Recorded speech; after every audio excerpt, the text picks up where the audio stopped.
Hello, this is Dr. Randy McCracken, author and creator of Back to Health.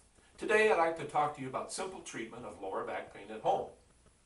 Now this is generally the result of overuse of a muscle in the lower back, and it causes swelling, increased temperature, and difficulty in movement.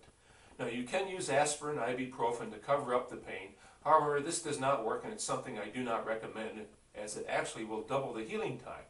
Just as a scab forms on a cut and new tissue forms under that and the scab falls off, the same thing happens internally to these minor muscle injuries in your body. So all muscle injuries heal within a certain time. A simple muscle strain typically takes 3 to 4 weeks. Now this does not mean you're going to be in pain for all these 3 to 4 weeks, just a short period of time. Now I've been treating patients